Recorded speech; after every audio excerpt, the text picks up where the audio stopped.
All right, we are live and perfect timing.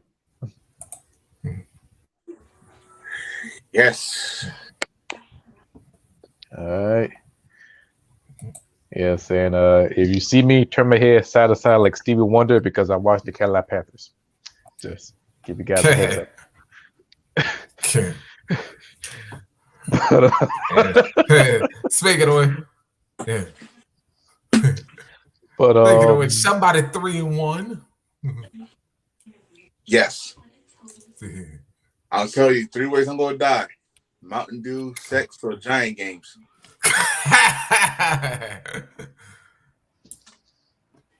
one of these days you can come up with a customized New York Giant championship belt, like the WWE Network, not WWE Network, WWE shop. Yeah. Man, I'm thinking about making that the one I got to a damn customer, Yeah. the right color. It was easy. Okay, matter of fact, WWE shop they had like a New York Yankee title, and it's kind of like a exact same thing, but with Beltman, not Beltman, yeah, Beltman, shout out to Beltman, he can make it happen. Yeah. Cool. All right. You said we're live? Yep. Yes, we live, and you want to start off with Antonio Inoki? Yes, Inoki, name that should be in everybody's. I go say everybody's Mount Rushmore, but it should be he should be at least in the top 10, top five influence um pioneers in wrestling. Tony Inoki, like I said last night in a live video, is one of the of Japanese wrestling. Um, his blueprint is all over wrestling, even today in the States. Uh, he is going to be missed, and even though some people remember him for the like pretty much, like we all remember our old bookers being out of touch, but with the Nokiism, uh, his influence in the business can never be erased. His legendary status can never be erased. Like I said, for New Japan celebrating 50 years this year and still invite him, even though the way they kicked him out, it's just to show you his name value still sticks in Japan. Uh, Outside of wrestling, he was also influenced in political situations. Everybody remember the collision with the collision in Korea, which was a WCW New Japan, or you want to say WCW Super Show with other wrestlers that was not under contract with WCW.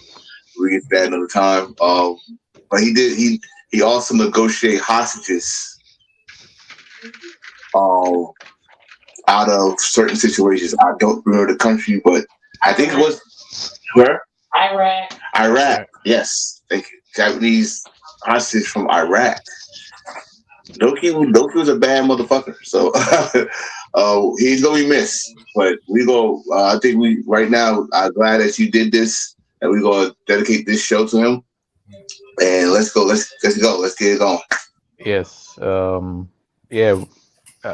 With Antonio Inoki, I'll Damn. start. I'll start watching New Japan Pro Wrestling probably around Scott Norton era when Scott Norton held the title. And when I watched the wrestling, and I just start following New Japan Pro Wrestling. And yes, I'll fall a little out of touch here and there, but I still repping the New Japan through and through. But I would so appreciate to watch Antonio Inoki history, his match with plenty of great rivals from Andre the Giant, Hulk Hogan, even Ric Flair, Harley Race, not Harley Race, Dusty Rhodes. I mean, a long list of names, and not only he's a great promoter, not only he's a trailblazer for pro wrestling, but a great owner, a great wrestler, a great person, great human. And for him making an impact not only in the wrestling world but the world of combat sports. If you look back in the 70s, he bring MMA into pro wrestling. He bring in mixed martial art into pro wrestling, and it did so well, something so different. He treated it like the sport. There's a plenty of tournaments in the 70s, and he bringing many fighters, not wrestlers, fighters. From you got Greco Roman, you got boxers, you got people who got judo experience. He welcomed in into sport pro wrestling, and it made a huge impact. To this day, everybody talked about Muhammad Ali versus Antonio Inoki, and I watched the match through and through, and it was very entertaining. It was very very good, and something they have never seen before, and it got so huge. Even ESPN talked about it yesterday during his passing, Mhm. and it's very. I would say it's very rare to hear a well-known wrestler. Matter of fact, a Japanese wrestler who get respect in ESPN, unless you're a part of MMA or you're a well-known martial artist. For him, he's up there. He's right up there. He's kind of like the same avenue as Bruce Lee. That could be debatable, but he's up there. For as the world wrestling, he put everything on the map. From Antonio Inoki and Inokiism, at which we will talk about that much later, at which I will defend for it. Um, Also, not only that, he want respect. That's one thing I do know from Antonio. If if you don't give him respect, Oh Lord. he would slap the hell out of you. We've Oh seen it Lord. from the Great Antonio to Andre the Giant to any other wrestlers you could think of. He would slap the holy bejeebies at you. We've seen it, and with him, he's he's an impact wrestler. He's a Godfather Strong Style, founder of New Japan. You name it. We going through his journey, and we going to respect him And, through and through. and I tell you, when it comes to Inoki, that there's just like no shortage of what you can say about him. Man. It was like this is a guy that actually at one point in time, almost his name was almost mud in Japan because a lot of people forget that when he was part of the Japan Wrestling Alliance, he actually got fired and leave because he was planning a takeover. Well, allegedly, he was planning a takeover of the company, and Mhm. that's what actually led it to New Japan, the formation of New Japan. Right. And you think about like all of the greats that have come through there since then, and you think like both of you alluded to, Inoki's pretty much fought at like a who's who, not just in New Japan, but literally all over the world, even here in the United States, because and not just as far as professional wrestling goes, but mixed martial arts, because there's one date in particular that a lot of people who followed the career of Inoki definitely remember, that being June 26, 1976. Of course, the infamous fight with Muhammad Ali. And Mhm. you think about the crossover appeal that gave Inoki after, because of the publicity of that fight. Because now, not only was he now being elevated in his home country of Japan, but now he was starting to gain traction over in the United States. Mhm. Well, if you gonna go there, like we talked about this last night, and that he did that before WWF brought in Muhammad Ali. Um, Yep. for hell, before WWF brought in anybody from outside of wrestling, but to bring in Muhammad Ali, that became a worldwide thing. Muhammad Ali is a whole different cat. We all know this. Yeah. He's loved everywhere, and the fact that Inoki actually, you think about Inoki took something from Ali, which is the Boombaye. That word became another meaning under Inoki, like a fighting spirit. So like everybody, all right, if you remember, Muhammad Ali got that when he was in Africa, Ali Boombaye, which translated to now when Inoki does it. One of the most beautiful entrances is Inoki with the heart. I think someone shared it. I think it was Inoki against Vader, and they had the heart, and then they saw all you hear the crowd say, Inoki, boom, bye. It was just like Japan just, I don't know about, you know what, I'm gonna say this about Japan. They do some beautiful freaking entrances for people, I swear. And they don't use much. They don't use much. And that was like right there. So they was like I said, he's ahead of their time. They knew how to use lights, they knew how to do all that stuff. And I do remember Inoki's retirement match, his official retirement match, which I try to think was Ricky Cho. I think Ricky Cho was part of it. I think he fought Don Fry. I think it was a tag team match. I'm not sure. We get into it, but I do remember Ricky Cho was part of it, and it was like a straight up like a send off. Like a send off. You know how every at the main events in New Japan, someone gets the mic, and Inoki got the mic, and he said his "I love you." I'm not gonna fuck with the language, but he did it. And it was like people was crying, like they was crying, like they're not gonna see this man no more. But you go see him this night in a wrestling format, which stats came. I don't know if it came to a cost or not, because again, like I said earlier, when people that we admire in the wrestling business and they are promoters and they get out of touch and they still think the way they was making money was successful, it still works. He tried different things.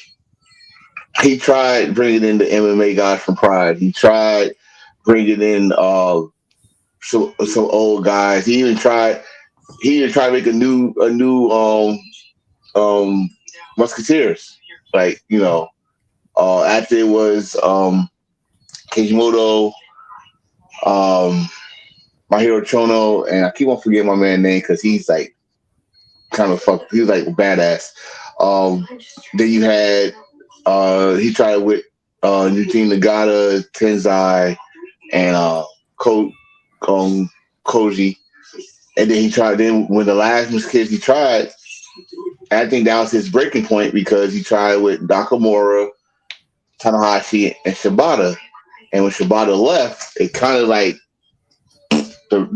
his last reign as the booker, the owner. And I think that's what everybody think they remember about him. The last thing they remember about him is that Inokiism thing. And it's kind of fucked up because that dude's career is far, far long and too much history to just think about Inokiism. Yeah. As a matter of fact, just looking up this actual date. His anniversary just passed for when he debuted in wrestling. All the way back in 1960. Wow, that's crazy because him and Johnny Baba of course, was mentored by Ricky Dojin. Ricky Dojin. Ricky Dojin was pretty much the godfather of Japanese wrestling. You know, Mm-hmm. and then you got those two, and then when those two spread off and make their own legacy, like I said today, it is still an influence in wrestling today, even in the States. You gonna see Yeah. something that will remind you of Japanese wrestling, and then you guys say, was that either Inoki or Giant Baba? Or it could be both because again, they was both under Ricky Dosha. So I it's I give you I good. just go ahead. I give you a good example. Bloodsport. Josh Barnett. That's Right. came from Tony Inoki. A goddamn pit fight next week on Extreme Rules. Oh God. That's a Tony Inokiism. Tony Inoki. I mean, No. We're gonna name it. We're gonna name everything we say is gonna be Nokia. We're gonna put a positive twist on that damn word. yeah, man, yeah, like that's what I say. Like, I'm a big fan. Well, we all a big fan of Tokyo Inokiism. We all a big fan of it. I'm about to supposed to say Right. heroism, but yeah, we're all big fan of them because we all three of us watch Pride, UFC, one championship on Prime Video, and wrestling and MMA they come together. Like it works so well because yeah, look at the '70s. I'm gonna bring up the '70s because they were pretty much do everything what they want to do compared to the Attitude Era. Now people bring up Brawl for All. Okay, yes, it was a entertaining shit fest. But if you look back at MMA, I mean, if you look back at 1976 or 75 or 74, they will throw some real shots. They show technicality, and Antonio introduced them as a sport. Now, fast forward down to like 2000ish when Antonio Inoki was behind the scenes. We've seen, I think I talked about this. We've seen a fatal four way 8-man gauntlet MMA style match. Imagine imagine 8 guys fighting 1-on-1 at the exact same time in the ring in a gauntlet elimination style in MMA rules. You will see jiu-jitsu, wrestling, your favorite wrestler guy's ass out wrestled by MMA fighter. It's all combined at the same time because That's crazy. Antonio Inoki introduced it, and that's what's so great about it. Now, without Inokiism, will we have that hybrid? Maybe not. Depends on who. Maybe not. Maybe. That's like saying the high flyers. Will we have what we see now for luchadors or Superfly Jimmy Snooker doing the like we always say this, like it's not that long ago, pretty much 20, 25 years ago, someone doing a moonsault off the ropes was electrifying. Like, you know. And I remember I said someone that is also influenced by Inokiism. Tuco Scorpio was way ahead of his time, right? Somebody his size doing cruiserweight shit. Well, Inoki, again, I'm God giving him credit for putting a spotlight on the smaller guy, on the junior heavyweights and stuff, and allowing there was, like you said earlier, like in the 80s, there in the late 80s, early 90s, allowing tournaments and bringing in people from all over other wrestling organizations and stuff to the J Crown. Yeah, the J Crown. When BBD. remember, the predecessor to the G1. Yeah, I would say remember the G1 was just it was a long title, and they had to put it as G1. It was the Grade 1, the Grade 1 tournament, and then they had no fuck this. we gotta make this G1 and all that stuff. So everything that was working for him, it was still working. And the fact that he also, everybody that we know and love today that we consider true icons or legends, they got their start. Some of them got their start or their first success in New Japan. Chris Jericho, Chris Benoit, Eddie Guerrero, Owen Hart, Tiger Mask, not Tiger Mask, Dynamite Kid, British Bulldog, Bret Hart, Sting, Bret Hart, yeah, all these names that we cheer for now got their first success in New Japan. Also, let's not forget the first African American IWGP Heavyweight Champion, Bob Sapp. I choose to forget that. Come on now, he's the first black man. Listen. I'm all for the woke situation, but that should not have happened. That should not even have happened. Let me explain why that should not happen. And he got caught in that shit. It's easy for us to get success over there when you're not used to seeing it. He was getting success. He was getting promoted. He was getting all the commercials. You can watch. You type Bob Sapp down Japanese commercials. You're gonna see like 30 of them. He was Shaq before Shaq when it comes to commercials. And you know how you turn the TV and you see Shaq on every fucking commercial. Bob Sapp was selling fucking rice cakes and toys and lipstick and fucking shit in Japanese. Everything except sake. Everything is everything. We don't know that. We didn't find that commercial yet. Right. So, but you know, and Inoki jumped on it. You know, Bob Sapp was his. You go to Bob Sapp's fighting record. It's not the most impressive fighting record, but his. You look at him, you see money. You see big black man money. Ding ding ding. He could work in my federation. Bring him to New Japan. I totally forgot who he beat. That's how I don't really want to talk about it. But he is, yes, he's in the record books. True. Great. But that was a failed title reign. Hell, Big E had a better title reign than Bob Sapp. Okay, so that's why I say, you know what? Yeah, it's great to be the first this because they're not going to take away from you. But Inoki, I think that was a failed experiment. Okay, I'd rather him had the belt on Fry, a legit fighter. I'd rather him had it on Barnett, even though Barnett did main event the Tokyo Dome. Barnett was a bad motherfucker back then, you know. Someone legit that like okay.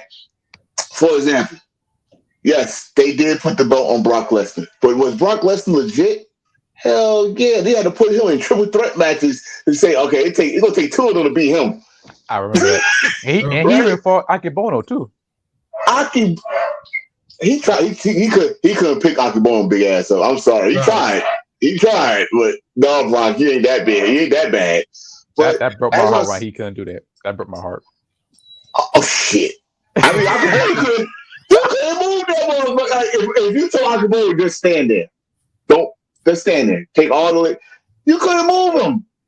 But the mother would not move. But he understood after he had his little taste at WrestleMania with Big Show. Then he want to be a wrestler. Okay, Inoki took him, bring him in. Like, he's more known over here in Japan than the States, which is true. He was a sumo champion. Mm-hmm. But that's another fail.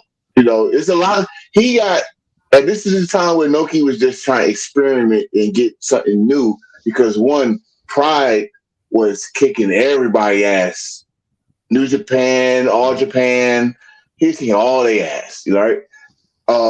And over there, and Pride and UFC was about to take over the combat world. Yeah. Inoki said, "Fuck that! I'm gonna put some of my guys over there, so you know that New Japan is just the fighting spirit of this motherfucker." Kind of felt bad for Nagata, and I kind of felt bad for Nakamura. Nakamura did have a good record though. But Nagata did not. Nagata got his ass whooped in 15 seconds. That was embarrassing. and he was the IWGP champion. So let's not forget that.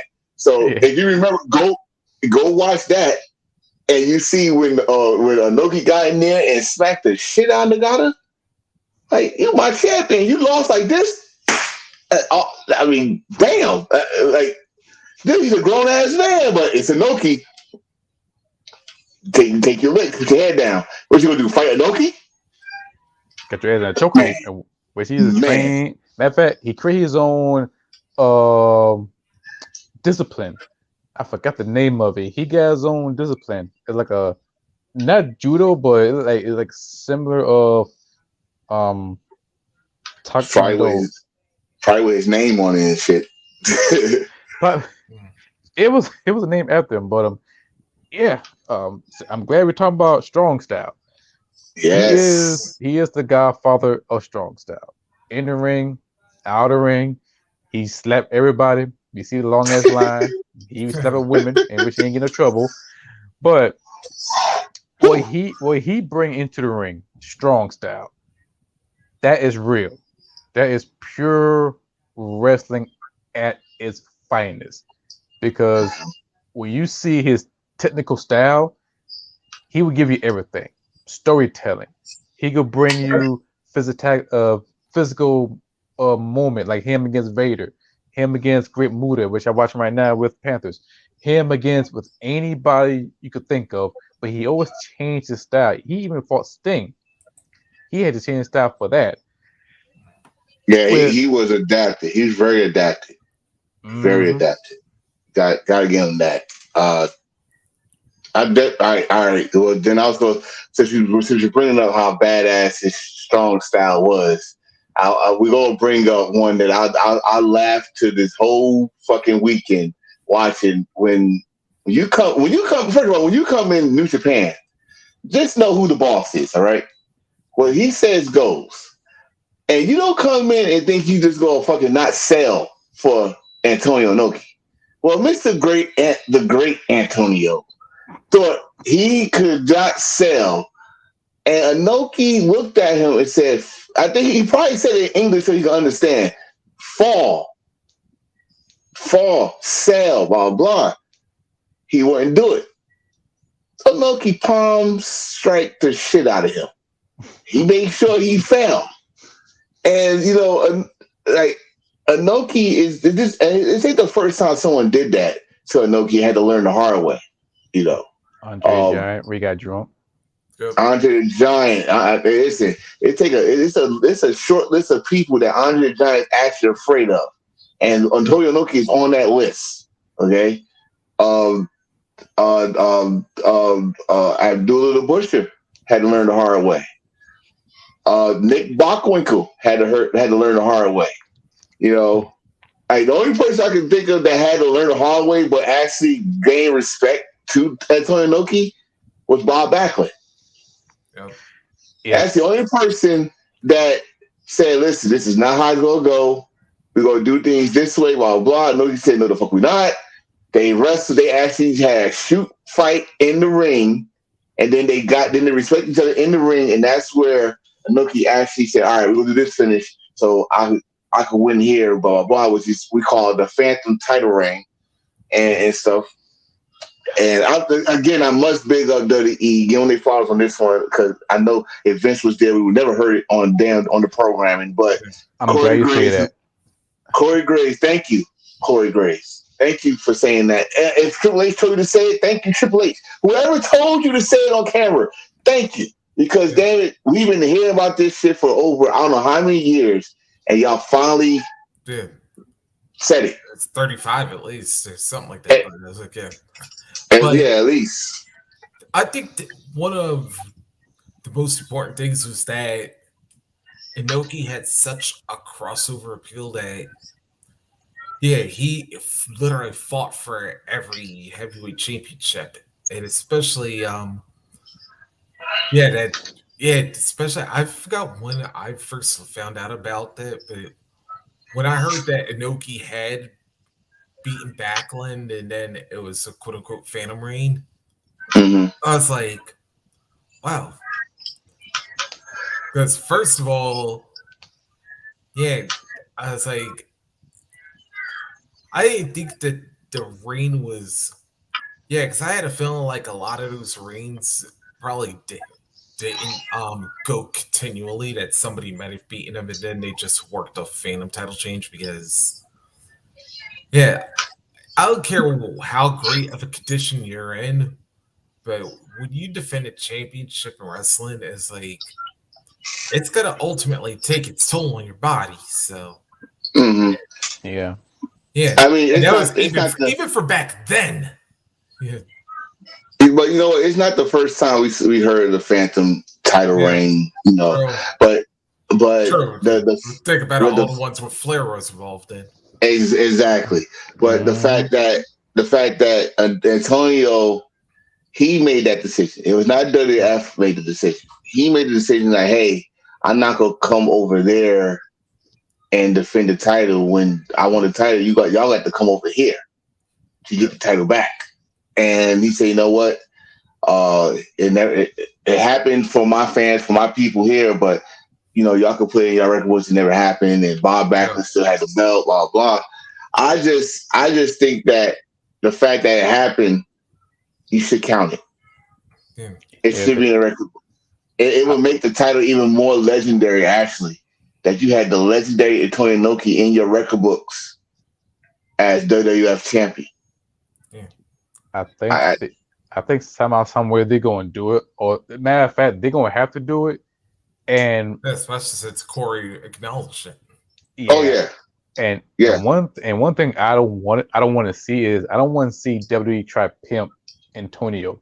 What I meant is like I get it. I get it. You want to like respect him. Like okay, here's a T-shirt. Here's the replica of the title with his image on it, or put him in the WWE 2K23, which that'd be nice. But I don't I think want. they do that already. Did they have one in a video game? No, I they have think one a year they had. two I number think one two. year they had. I know they had. I know they had Fujinami, but I think they had Antonio Inoki on it too.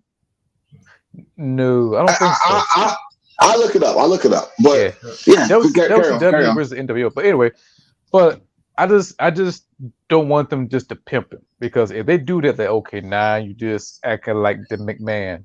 But if you take this long for a man to pass away to acknowledge him, I mean, damn, like that's some real sucker shit.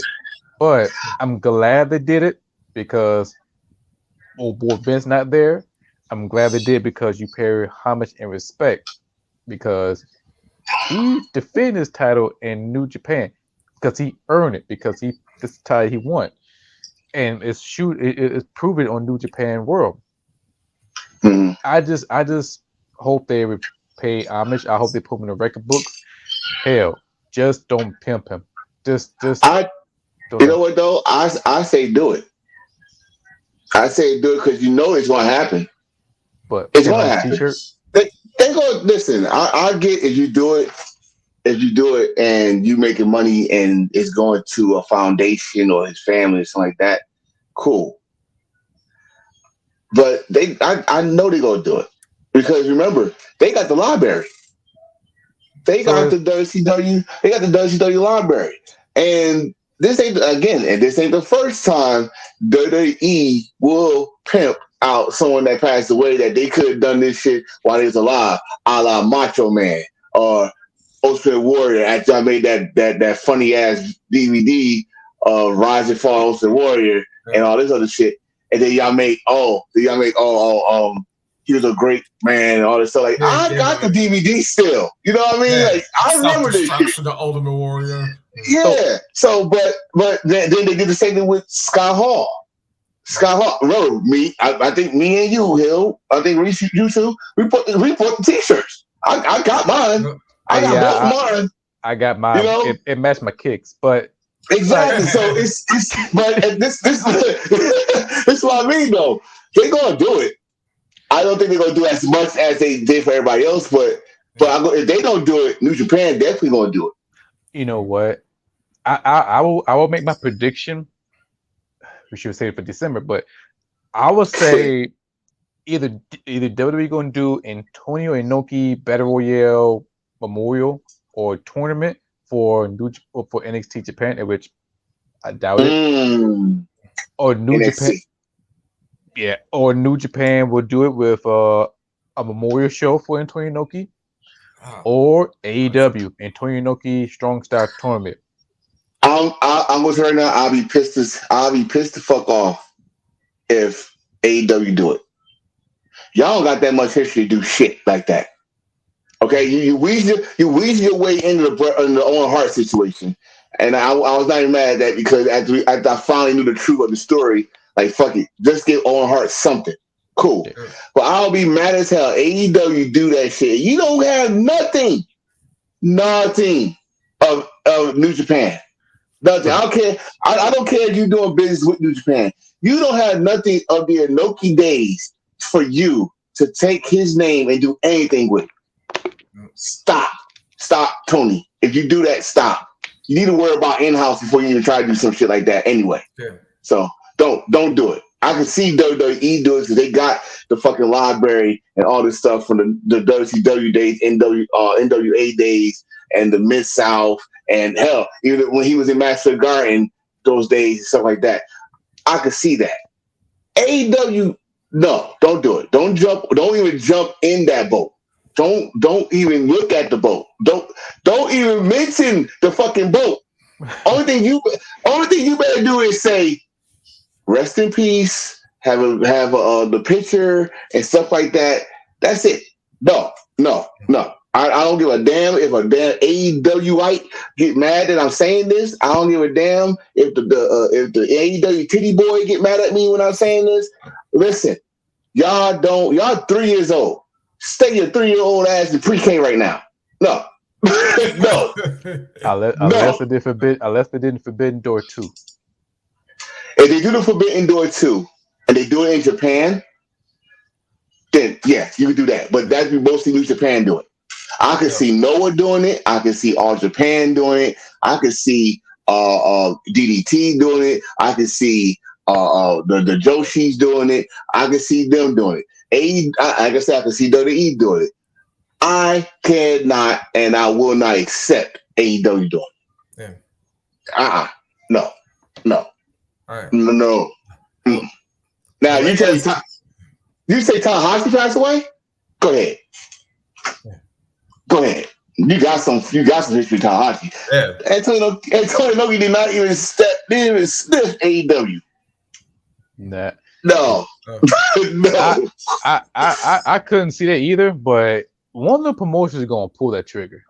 It'd be unfortunately it'd be a quick cash grab, but if you did like a memorial or a memory show, I think all the fans of Antonio Inoki, the older generation to new generation, I think they will love that because they show appreciation because we didn't get the original Ramon memorial show. We did get Eddie Guerrero's show, but we didn't get what y'all think of Yokozuna or Macho Man Randy Savage or I'm gonna tell you why. I'm gonna tell you why you didn't get those.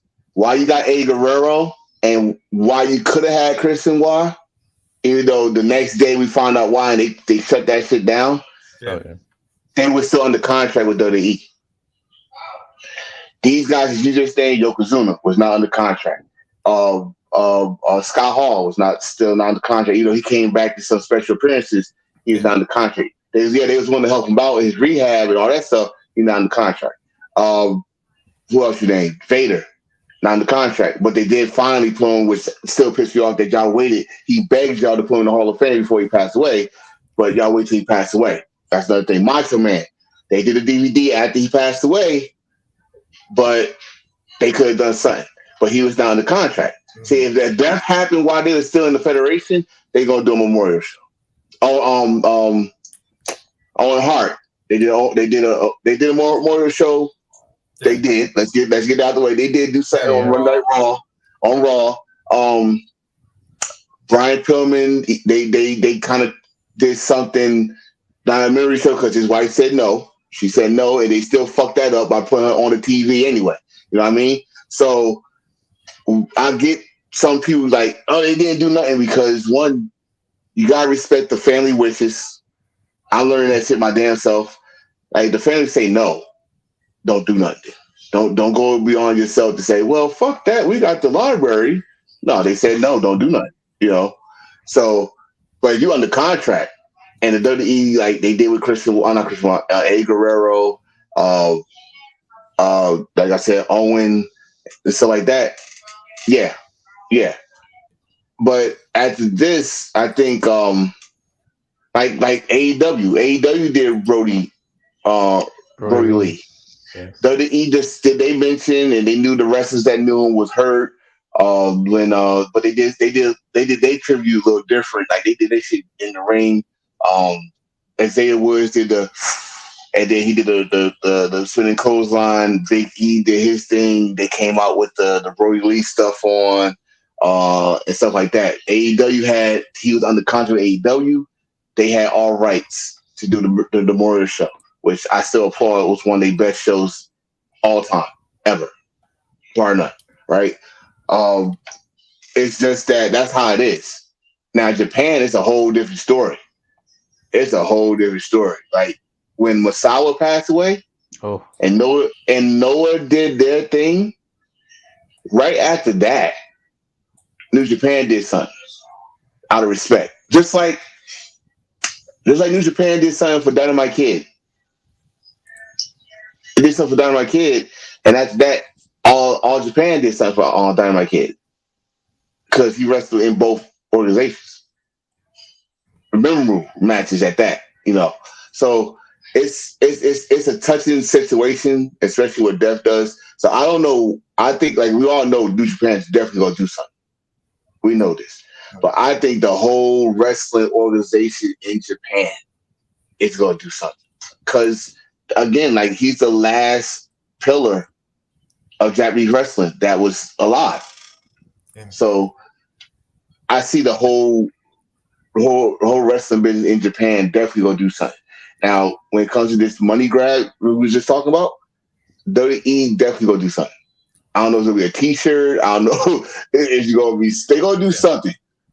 But I tell you right now, AEW, no. And you also think about, and just think about the wrestling world. You just think about Japan in general because, like we mentioned, Inoki had like a lot of political power over in the country as well. Mm-hmm. So yes, sir. You're thinking about, you're gonna have. He was damn near like an ambassador, pretty much, not just for wrestling, but just for the entire country. So that's definitely gonna be pretty much a countrywide celebration for him. Was he the first wrestler to be? I know I said this last night, but did we ever follow up on looking up that?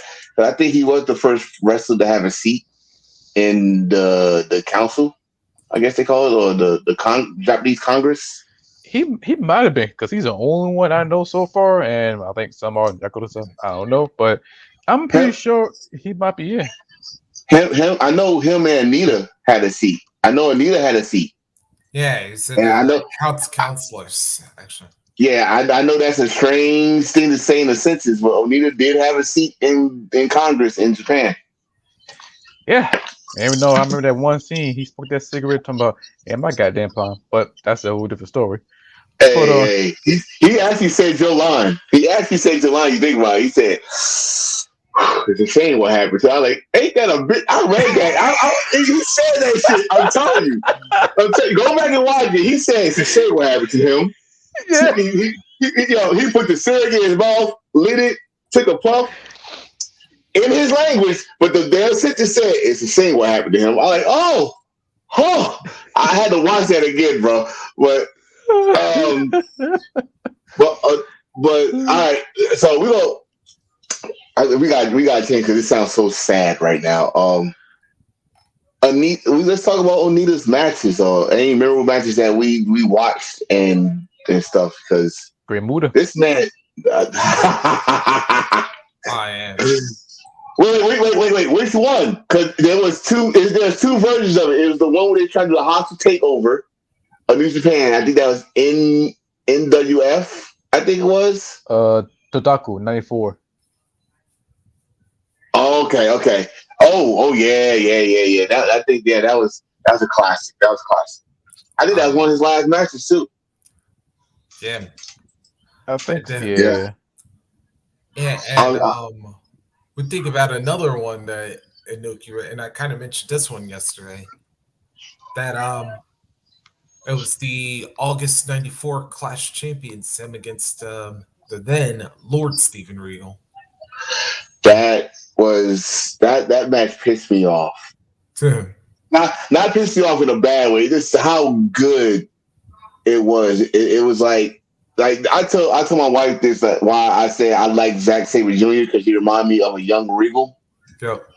And Regal was that guy that pissed you off. Like every time you put him in a hole, he smoothly countered. He aggressive. He didn't do nothing aggressive. He just smoothly got out of it and put you in the wrist lock and do his little thing, his little head and do that shit. But Inoki had his number that, like, all right, you do that, I got this. You do that, I got this. You do that, I got this. So yeah, that was a good match for Clash of Champions. Yeah. But I'm gonna go back.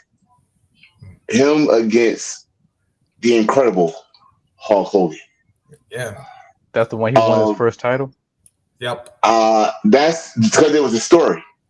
Because the year before, Hogan knocked him out and won the tournament, the IWGP tournament, which was the winner gets that physical title.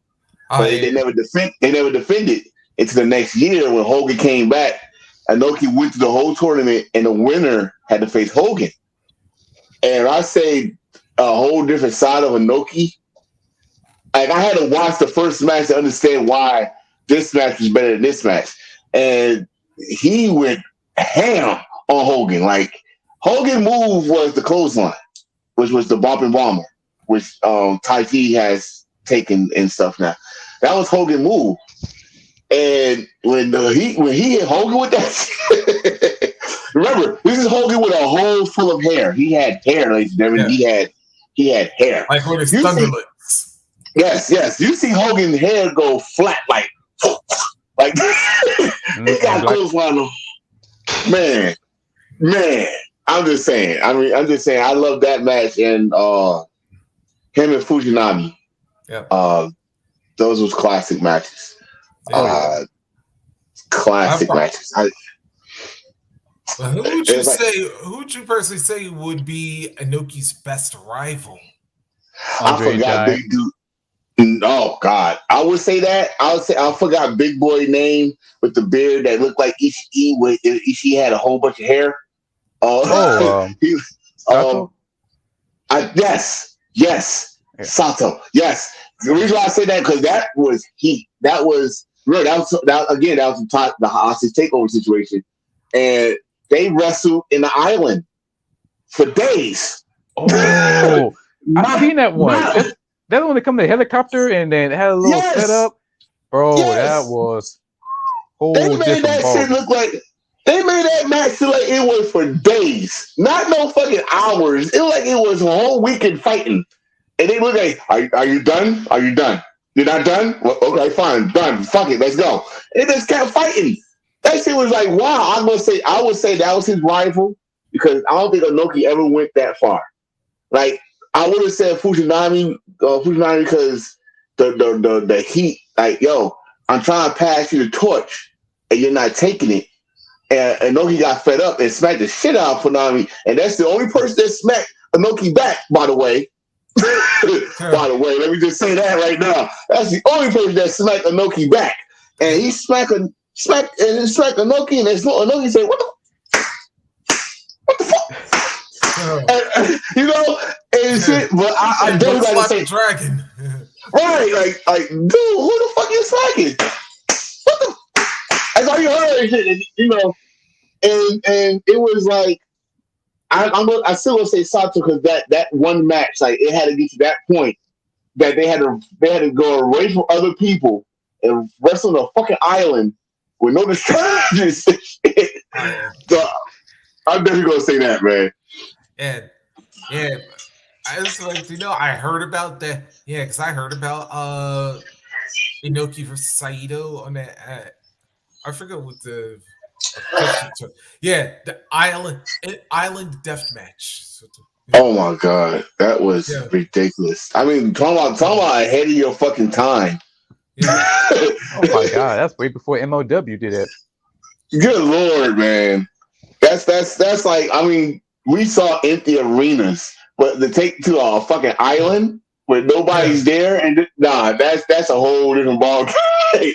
That's out the window. Like, nigga, I need something to eat. I'm not gonna just eat no damn fish. I need something to eat. Come on. But that's one I'm gonna say that's his rival to me. I would have said Gotch. I would have said Gotch. Yeah. Mm-hmm. Yeah, especially because that was like another example of teacher versus student right there. Because I would throw in Vader, because each time when Vader and Antonio will fight, it's always brutal, and somebody's gonna bleed. That's one thing you know about Antonio. Antonio ain't afraid to bleed. Now, we may criticize Moxley, but goddamn it, Antonio, he's a fighter. No, see, Moxley does it every fucking match. He only missed two weeks, and then he be back to bleeding again. Inoki knew that if I'm gonna bleed for a goddamn reason. I'm not gonna bleed every goddamn match. Like, listen, I'm fucking Antonio. I'm Antonio Inoki, goddamn it. You gonna bleed? I'm not gonna bleed. Fuck you. You gonna bleed, not me, not me. And when he bleed, it's a story. Like people don't understand with Japanese wrestling, which got adapted to the States. Not with these fans. These fans are very impatient. But I think some people, I think Triple H is trying to bring that back in WWF or WWE anyway. That tell a story in the ring. Inoki was a master. Inoki and Onita are masters at telling a story in the match. Not a promo in the match. Like where Inoki, he does a little drama thing to the ring, and then after the ring, then he does a little crying promo, make you feel for him and all that shit.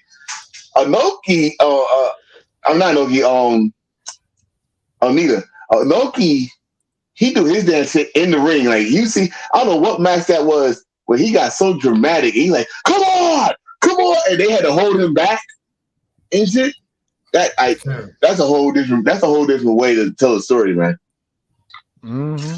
He's very passionate about his craft.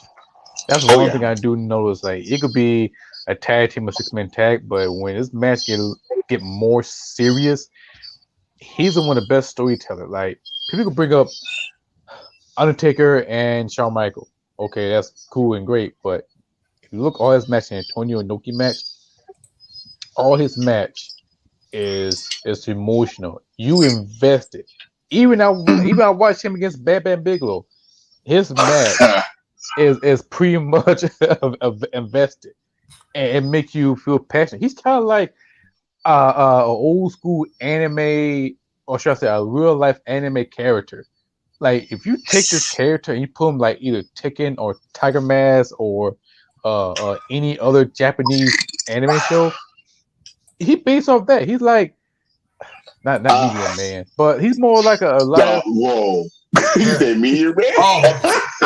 he's more like a superhero for the Japanese fans.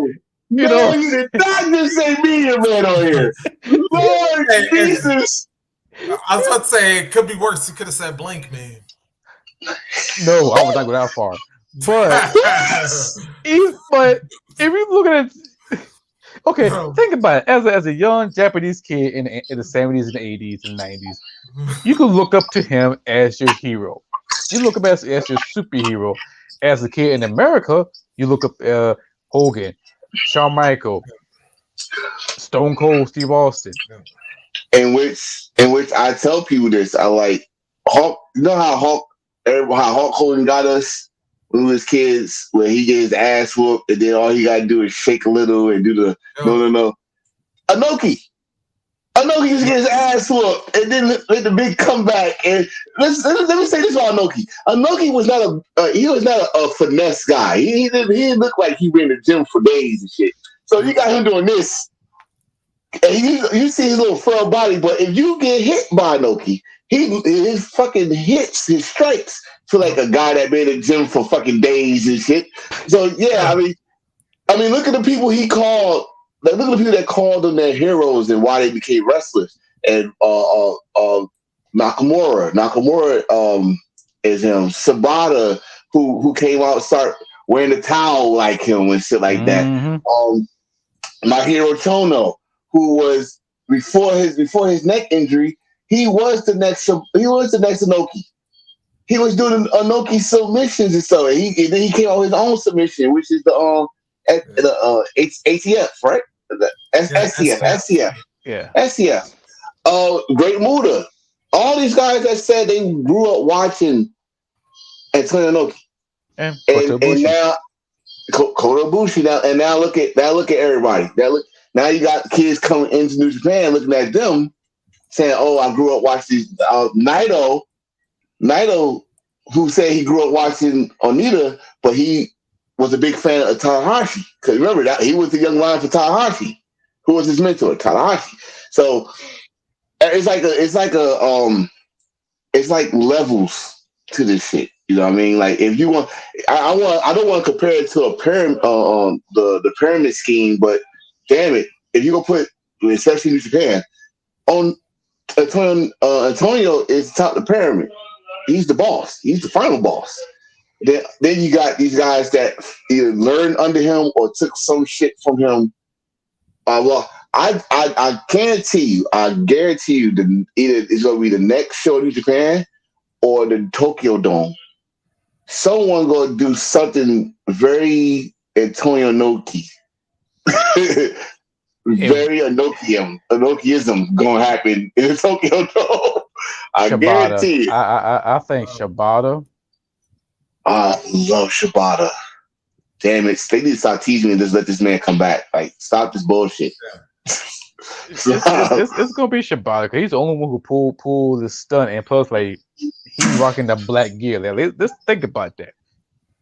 Antonio Inoki iconic attire is, matter of fact, when he came in the ring, colorful robe, got the towel, got the black trunk and black boot.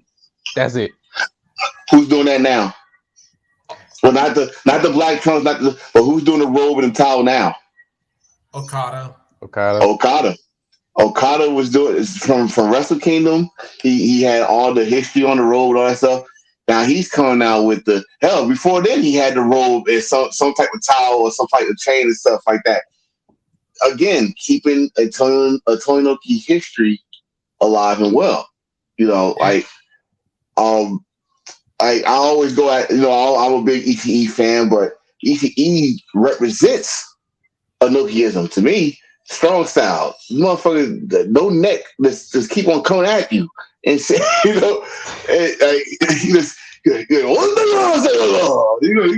into it like, oh shit, here we go, And then who else got a towel? I mean, come on now, I don't know why they missed this. Suzuki. Shit, another one. That's and another. The black tights and the black boots. Black tights, black boots. Except for one time. No, yeah, only 2 times in the occasion he only wear white. One he fought Sakuraba and Okada in anniversary show. Yeah, that's the only 2 times. I mean, I think he did that for Sakuraba because it's like I told y'all before when we were doing our hardcore stuff. When someone wears white to a fight, they expect blood. And they want to prove to see, is it your blood or is it going to be my blood on this white gear? I want this white gear to change colors. That's my whole thing. If you watch any, I don't know why I went there. I ain't going to go there. We're going to say that for next week. But Inoki, I'm trying to think, like Inoki's, yeah, you're gonna see that forever now, definitely. Because now, what's the Young Lions gear? All black. Yep. No, so right. So hell, even Juice Robinson, who tried to do his own flavor with it by putting a little white belt. Well, before he was rock hard, he was just Juice Robinson, Young Lion. He tried to have his little white belt with the damn black tights. and they let him get away with that. And although in an indirect sense, hell, Austin kind of did the same thing. Yeah. But see, I'm gonna say that. But think about it. You notice how some of the most iconic people have black tights, and they said you can't make no money off of it. Eric Bischoff said you can't make no money off of a guy that wear black tights. Stone Cold, Goldberg, even Triple H and Randy Orton, they put a little color in their shit, was black tights. Okay? All right, so stop that bullshit right there. Shibata, who calls himself the wrestler. That's all the wrestler. That's all he needs. He didn't know I am this and that, the wrestler. And that's it. When you hear that music, somebody get their ass kicked. Kyle O'Reilly. Was wearing all black for a while, all black tights, and it's maybe it's a cheap way to keep not have to buy expensive gear, but I say it with respect. I definitely gonna say Tony Inoki. Again, I'm gonna give credit to Tony Inoki that his blueprint, his fingerprint is all over fucking wrestling. And all right, this one may be another bit of a strange indirection, but remember when Hulk Hogan first wrestled as Hollywood? Remember, his original gear was solid black at one point. Yeah, he didn't get the color till after he became the champion. That's still. I did not like that. I was like, oh my god, he had no Hollywood on here. He had some marker NWO, but that's a whole other story. But of course, one of the things we talked about when we think of Inoki, of course, the Pyongyang International Sports Fest, aka Collision of Korea. Yeah. First of all, I gotta say, I remembered hearing about that and actually watched the event when it actually happened on pay-per-view. But then when that Dark Side of the Ring came out, and I remember, and I knew like the Korea and the United States had like a long-term tension, but then man, when I heard that Dark Side of the Ring and the stuff that the guys had to go through, I was like, wow, how to perform under that, that stressing environment, and I unfortunately I was not lucky enough to watch that back in 92. I watched 95. Okay, I watched it before there was the network. There was WWE 24/7 on demand. And they put that fucking whole show, part 1 and part 2, which is pretty much day 1, day 2. I watched that and I was like, they not making no noise. They ain't making no type of noise. And so, except for when the match over, I swear to God, without watching Dark Side of the Ring, I could have sworn there was someone on the side saying, "Ha!"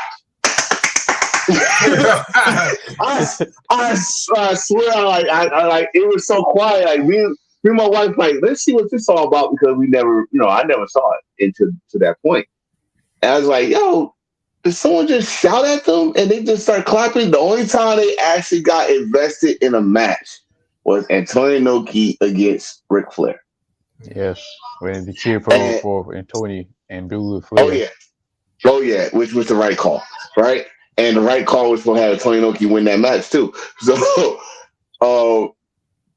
that we all know the Dark Side of the Ring version. We all know we made fun of it a little bit with the Scott Norton being a big vicious guy, but he turned to a little bitch. I told you, I turned to a little bitch too. Motherfuckers had AK-47 behind my head. I just want to call my wife. Oh, you had the guns on me. Hey, what did I say? What did I say? All that shit. Like, I turned bitch real quick too. Like, fuck that. My default is turn. Listen, yo, listen. All right, then, Platinum X. Hey, put those down for a minute. We don't need those. We don't know. Come on, man, give me a hug. Come on, bring it in. Don't shoot me. Just bring it in. So, It's like it's like that. But Tony Inoki now I got another story that we talk about phantom titles. Yep. Why nobody never talk about a Tony Inoki NWA champion? Which version, the big gold or the 10-pound gold? The 10 pound Sweet gold. Sweet Charlotte. I think it was either a Funk brother or a Briscoe.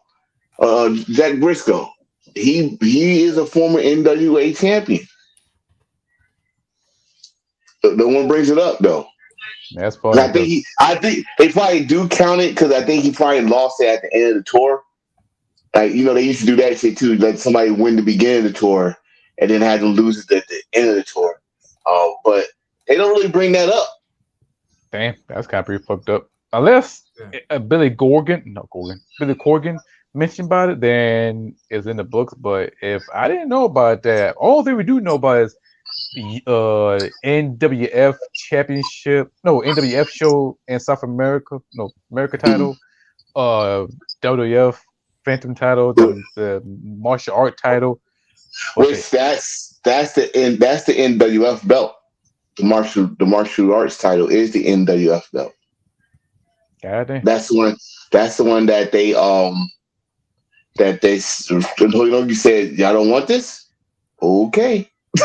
I take it and take it home, And in fact, I remember when they brought that back around I think it was 2005 or 6. And they won the IWGP Heavyweight title and the NWF title and brought them together. And I think that's what made our favorite IWGP title together. It was Nakamura and big guy with the blonde hair. Oh, Rocky. Oh no. I knew you're talking about Akiyama. Yes, Nakamura. Suzuki's homeboy. I hope he's surviving. I hope he's doing well. Yes, that man. Oof. Yeah, and we talked about that yesterday. How that's the only motherfucker that they put in MMA that actually look legit, because everybody else they put in MMA, especially against Don Fry. What was you thinking? But we ain't gonna talk about it. No. You know what? That's a good time. We might as well bring it in. That's a good segue. Inokiism.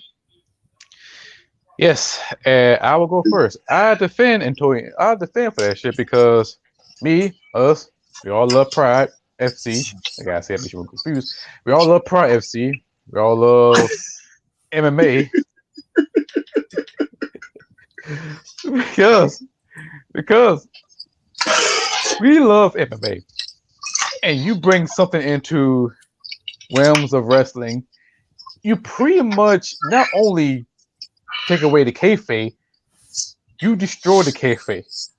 You will see your favorite wrestler who's a badass, who is one of the best wrestlers in the world, not CM Punk, who's the best wrestler in the world, who got mollywopped by a bona fide MMA fighter, face all beaten up like Martin episode. And it will break your heart. Be like, wait a minute, I thought he was tough at Japan. Why? It will break that. It will shatter that. And it didn't break my heart. It didn't break my heart. I was laughing my ass off. Like I said, especially like I said, when Eugene Nagata, who's a badass. Don't get me wrong, he's a badass, okay? But that's not his world, okay? And when he got in that ring and got his ass whooped for 15 seconds, and Tony he jumped the cage. He jumped that cage and got in the ring and smacked the shit out of Nagata. You made us look back. Remember, he was the IWGP champion. He was the ace, and he got his ass whooped. At least Nakamura lasted 2 rounds. But man, that was like, woo, damn. Like, what was you thinking? But the people gotta understand this, and this is why I say about Inokiism, the good, the bad, the ugly. The ugly part about that was that situation. You put your wrestlers in harm's way. Like if we like badmouth Rawfall, you got to bad mouth that, right? That's the ugly. The bad part about it is, okay, you saw that Pride came in. They sold out a building that you've been trying to sell out for years. They came out and sold out Tokyo Dome. I mean, sold it out from the rooftop to the fucking floor seats. They sold it out. Yes, you came close. You know, we mentioned this Onita against Mahiro Chono, Onita against Great Muda. You came close, but Pride sold that building the fuck out. Like, you know, and you know, again, you know, their name is Pride, but they kind of took your pride because that's your building. You know, right? So, but the good that came out of it was that Inoki knew the right was on the wall. He knew the right was on the wall. And he tried his best, his very best to hold on to something that he created, his baby. But this is the problem, and I think this is my problem with when WWE did it, and I hope AEW don't do it. When you turn and you make your shit public, that means you got to answer to people. And Tony Inoki had to answer to people, and they let him go. Like, yeah, you still a part of history. You can always come back and do this and do that because you are Tony Inoki. Who the fuck will stop you? But when it comes to day-to-day business, no, you got to go. And that's the good thing that happened, because once that happened, New Japan business started getting better.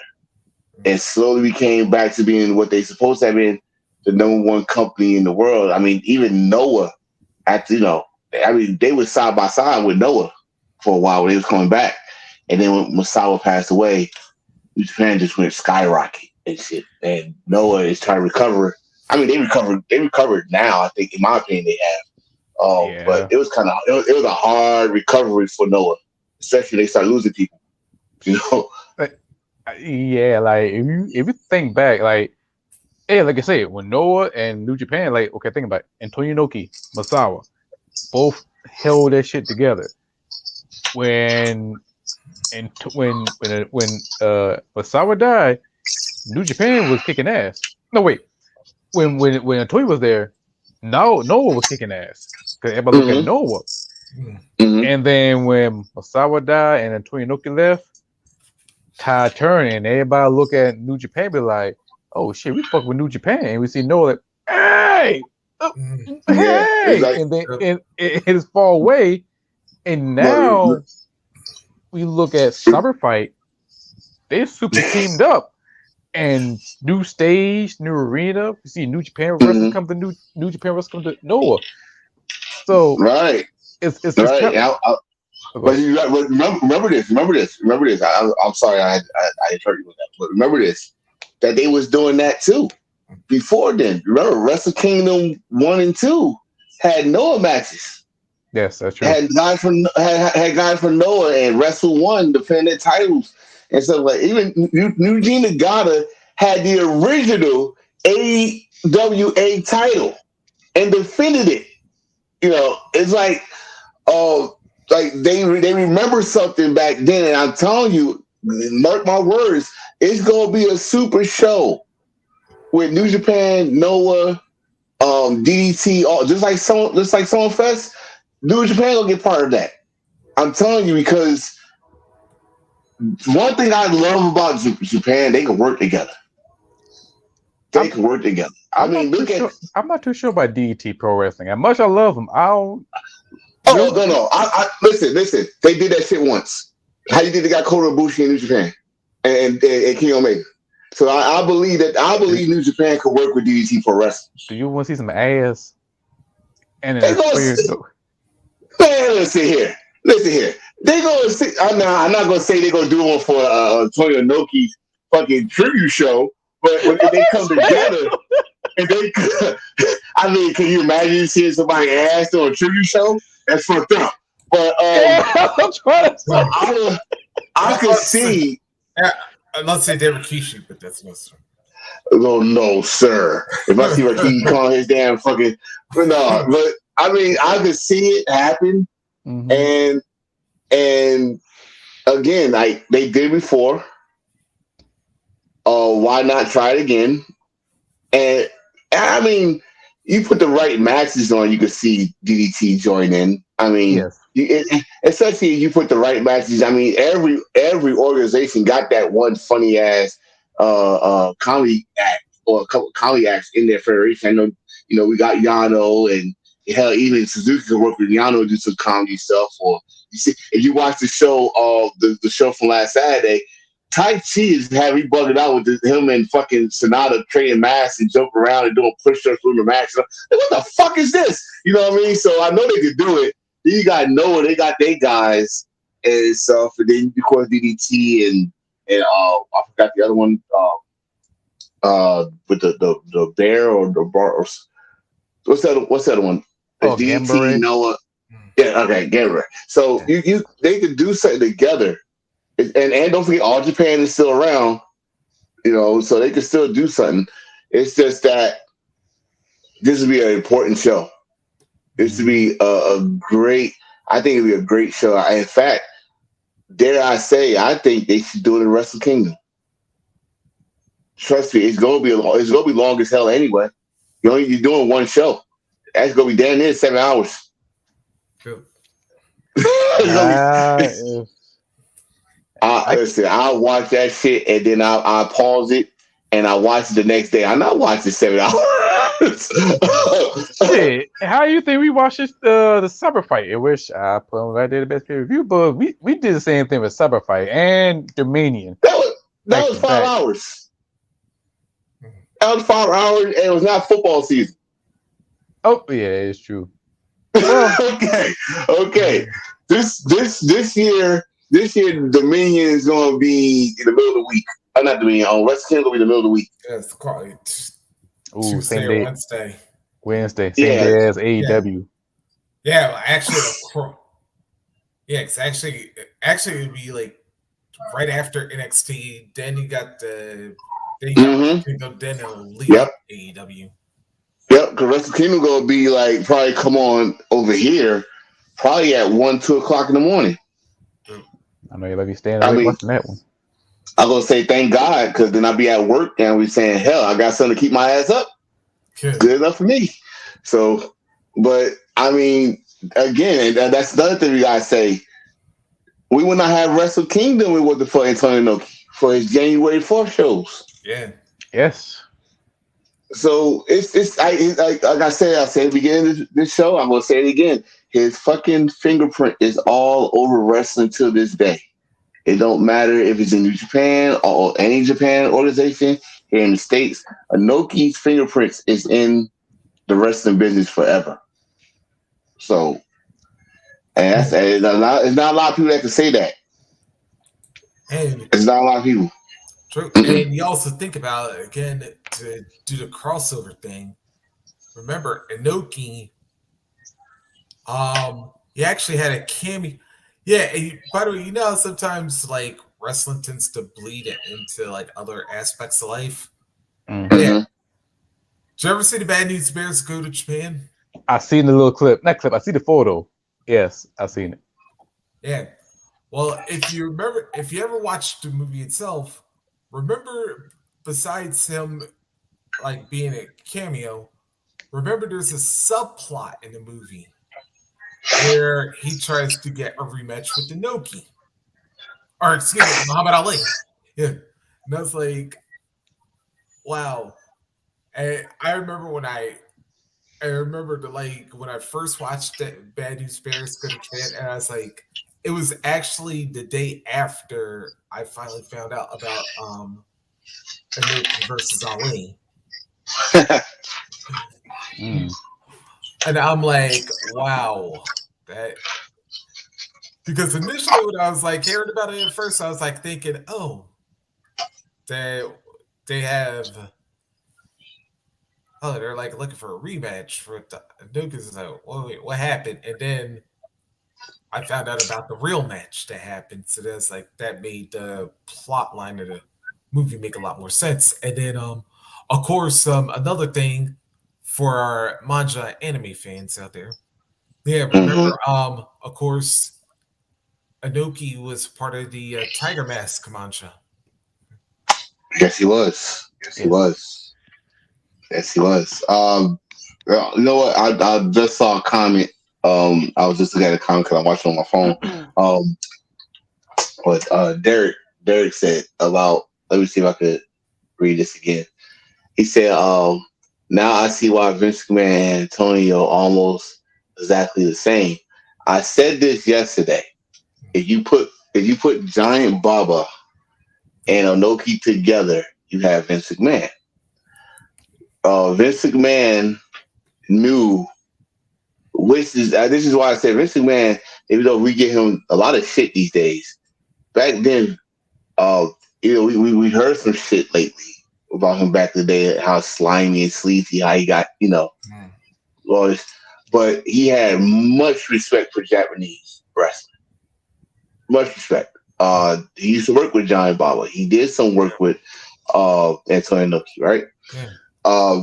But I think when it comes to booking and the style of how he did his characters, he took a sample here and there, right? From those guys, and at the same time, he showed them something that they could learn from the States. When I say like Inoki got a fingerprint in the wrestling business forever, I definitely say the same thing about Vince McMahon. Because if we all watched the old footage of wrestling, how dark it was, and you had the one spotlight. You probably had only a handful of people that had charisma and stuff and shit like that. And then we give Vince his credit on how to put it on this stage and that stage to make sure that wrestlers around the world, seen around the world, all that stuff. Inoki was the same thing because we did not know about Japanese wrestling. It was before 72. But Japanese wrestling started getting a real big push around the 70s and definitely the 80s. Like, I always say that my introduction to New Japan is Great Muta. Some people would say Tony Inoki or my Fuji.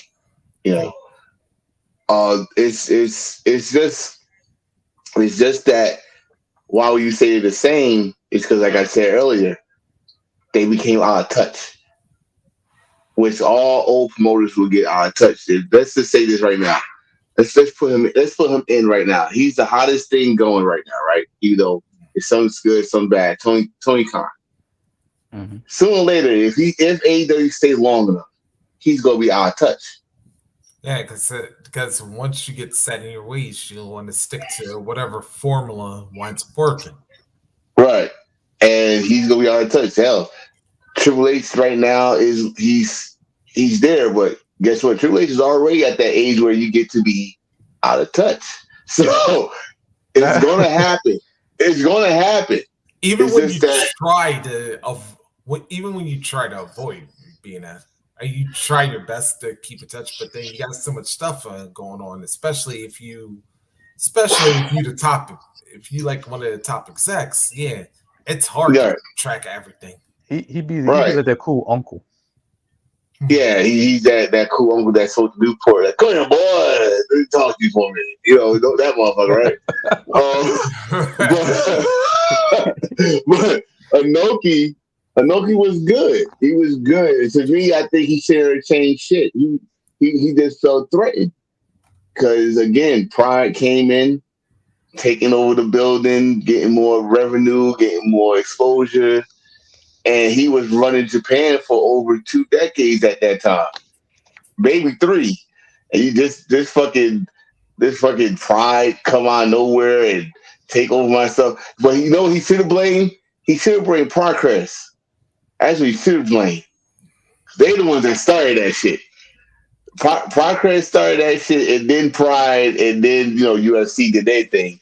So, well, Progress and UFC. Well, okay.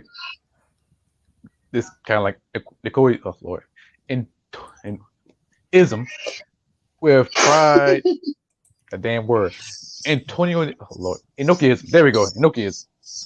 Well, you got UFC, the earlier days, and Progress. Though both styles, you go stump somebody in the head, punch somebody in the balls, and shit like that. those was different compared to Pride FC. You got rules, you got structure, you got presentation.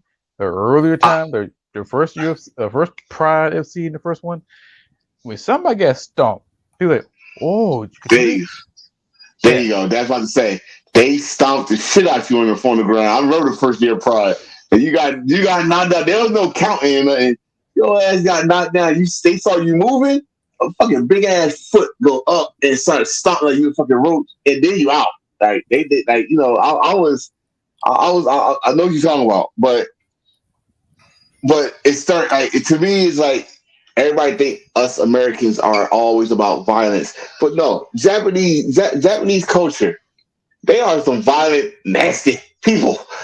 you know, they love violence more than we do. You know, and you can tell they love violence more than we do. They got fucking cartoons of every type. I'm sorry, excuse me, anime of every type of motherfuckers cutting and gut, skin, blood, and all this stuff.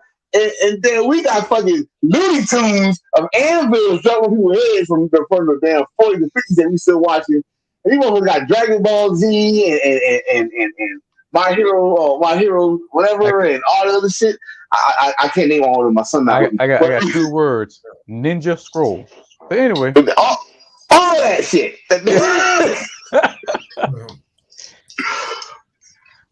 So it's just crazy, man.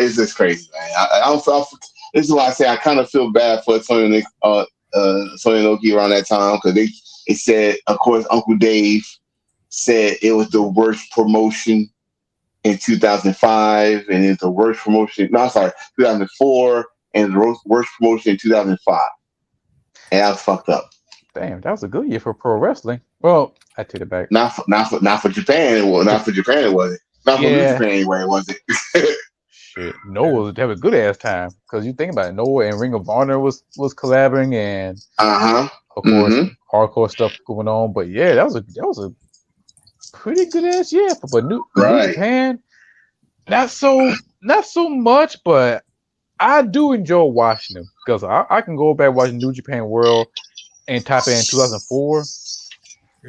A lot of dope shit happened in 2004 underneath Antonio Inoki-ism. For that, I say it was something good come out from it, except for Brock, Kirk, the whole idea. No. Actually, I like the Kurt Angle situation, because Kurt was what we had with that situation was the Taz Mike Awesome situation, where they had to get the belt off of Mike Awesome so he could go to blah. They had to get the belt off. They had to get the belt off of Brock, and the only person Brock trusted at the time was Kurt Angle. So they had to give him a good show and make it believable that someone that could beat Brock, which was Kurt Angle. But what I liked about it more is this: it made another star come out, which was Nakamura. And remember, like I said, when he was under Antonio Inoki, he ain't had no damn charisma at all. Oh my God, Nakamura was he was a good wrestler, but he wasn't pop locking. He was not. He had none of that had the shit. Michael Jackson outfits. Right, none of the Michael Jackson outfits. None of his mic skills was all robotic. He took himself on his own excursion when Antonio Inoki left. Came back with a whole different persona and called himself, and then people start calling it because they start believing it, King of Strong Style. Inoki approved King of Strong Style, right? All of a sudden we see him pop locking, talking, saying, yeah, and all that shit. Right, when that meant something back then, can I? That shit meant something back then. And the vibrating boot. Now. The vibrating boot, the good vibration, and the boom body knee strike, all that shit. It's like he was a whole different person. Like he was out of his shell. Then you had Tanahashi, who he ain't going no excursion. He just started feeling himself something. Like, man, fuck that. I won a damn 100 generation. God damn it! They keep an eye on me. Fuck this. And he became that guy. So it's. But before they was those guys, they was Antonio Inoki guys. Yeah. That he like these are the guys you gonna put in the future. But it's just like now. It's just like now. Vince left. Now everybody being themselves. Yeah. Antonio Inoki left. Everybody started having some type of personality. Yes, It's until somebody yeah. get pushed Yeah, to the it's this side. one. Though. Like, all right, if there was, because I know we always tend to do this a lot, but when it came to Inoki, the man's been there, done that, wrestled damn near everybody. But believe it or not, there probably are some people that he has not fought. So if there was a dream match with Inoki, who'd you have wanted them to see? The wrestlers right now. At any time. Like That's yeah, I bad. know. Like I That's said, bad. We both saw that one. Oh, I got a well, whole like I list. said, because there's probably, like I said, there's probably guys that Inoki has fought, but we're probably not aware of it. And then we're like trying to think, who hasn't he fought? I will have him Especially fight. after a 40-something year career. I would love to see him against the Undertaker. Him against Masato Tanaka. I think that will happen. I think that will happen. Happen? Oh, how about you that then? I know one. Antonio Inoki versus Shane Douglas. Oh hell no! Oh, or wait a minute. Yeah, I was about to say, like, the only way I would probably see that match happening, yeah, because Shane ain't going to Japan. I'll tell you that right now. He did though. Yeah. He did though. He did. Yeah. I mean, it was like probably when he was like a young dude, but yeah, he did one time. But I say right now, I'm gonna say this. I like those. Now if I pick somebody today, I would love him to go against Zack Sabre Jr. Okay. I would love to see him go against Bryan Danielson. Yeah. I definitely would love to see him since he evolve his style.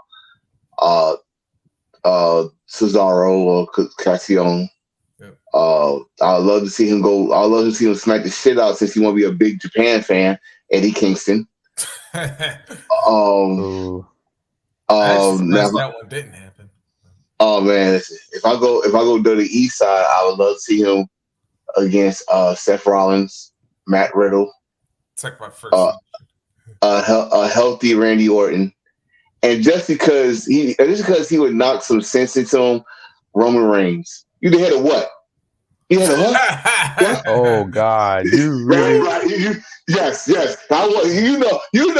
If Tony Inoki came to WWE, he did that damn gimmick. He would come in. I'll say, I'll acknowledge you. All right. Right. He'll take off his towel slow. He'll turn his back, take off his towel slow, take off his robe, and say, "You the head of what? What?" And all right.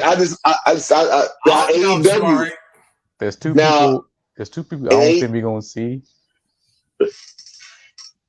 Antonio Inoki versus New Jack, and Antonio Inoki versus Quentin.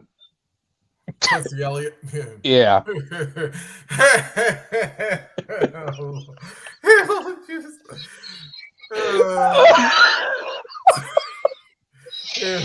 mean, I could have said Antonio Inoki versus John Cena.